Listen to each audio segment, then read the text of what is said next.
Assalamualaikum warahmatullahi wabarakatuh. Selamat pagi anak-anak. Apa kabar kalian hari ini? Ibu harap semua dalam keadaan sehat walafiat, dalam lindungan Allah Subhanahu wa Ta'ala. Pada kali ini kita dalam pelajaran IPAS. Materi yang akan dibawakan kali ini adalah tentang zat dan perubahannya. Peristiwa sehari-hari yang sering kita jumpai tentang perubahan materi adalah seperti pembakaran bensin yang dipakai untuk bahan bakar dan sampah yang dibakar. Itu adalah termasuk perubahan kimia.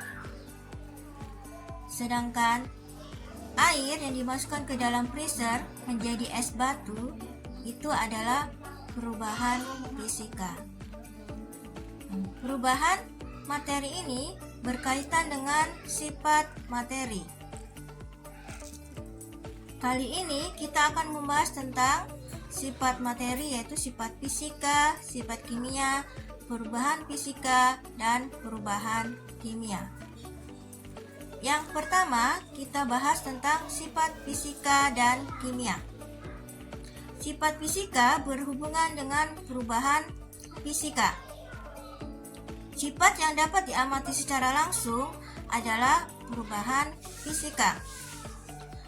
Sifat yang dihasilkan adalah bersifat perubahan sementara atau tidak kekal.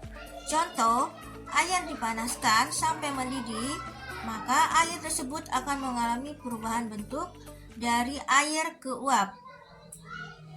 Jika uap diembunkan, maka akan kembali terbentuk air. Sifat kimia.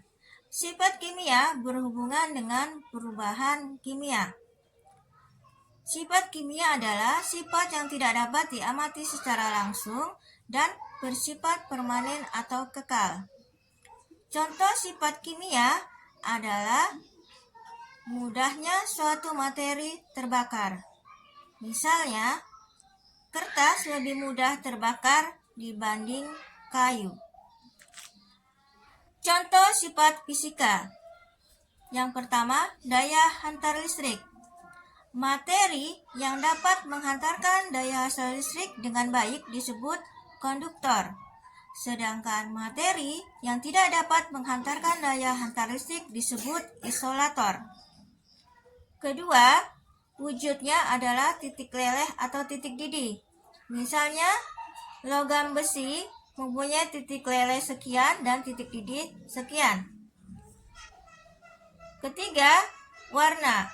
Misalnya, asam cuka mempunyai warna putih. Itu adalah sifat fisika dari asam cuka. Yang keempat, rasa dan bau. Misalnya, cuka mempunyai rasa asam dan bau yang menyengat. Contoh sifat kimia. Yang pertama, mudah berkarat. Misalnya, besi mudah berkarat. Yang awalnya besi berwarna putih akan menjadi berwarna kecoklat-coklatan akibat berkarat. Yang kedua, dapat larut. Besi dalam asam keras, misalnya dia akan menghasilkan hidrogen. Tiga, dapat bereaksi.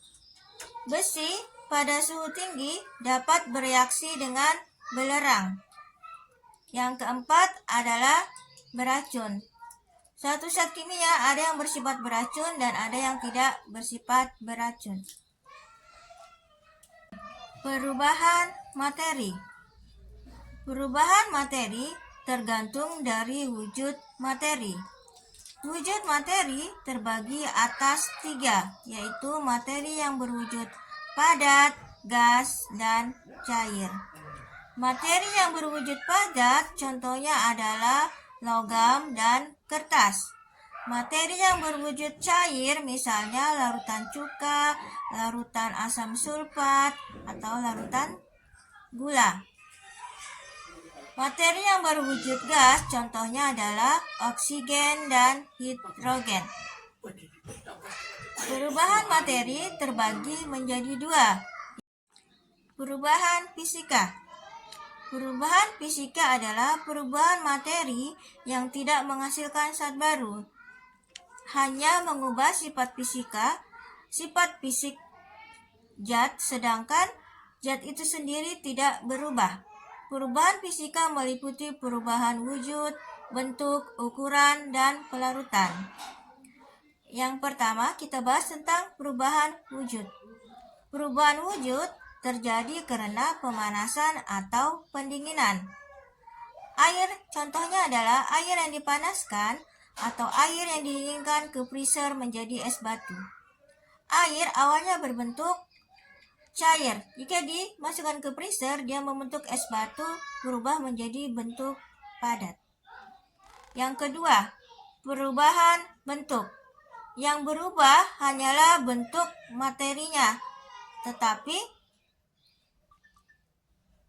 materinya tidak berubah sebelum maupun sesudah perubahan. Contoh, bongkahan batu menjadi patung. Yang ketiga, perubahan ukuran.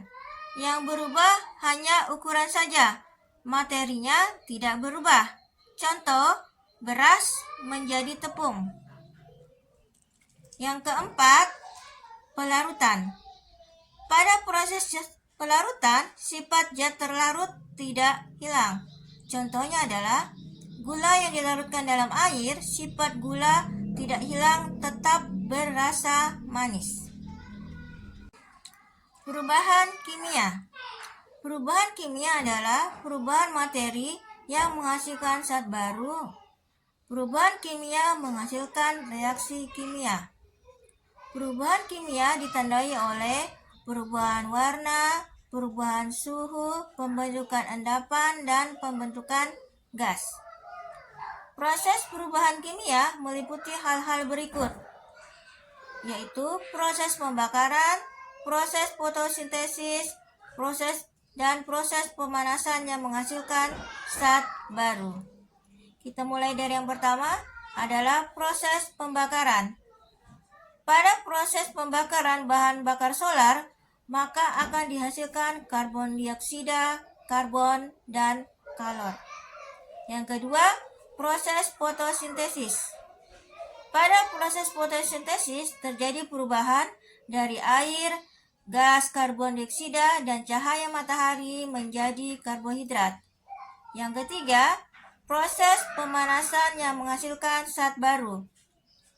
Apabila batu kapur dipanaskan, maka akan menghasilkan kapur tohor dengan karbon dioksida. Kesimpulan.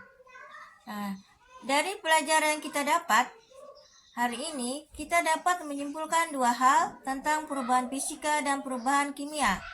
Yang pertama, perubahan fisika bersifat sementara dan tidak permanen, serta tidak menghasilkan zat baru.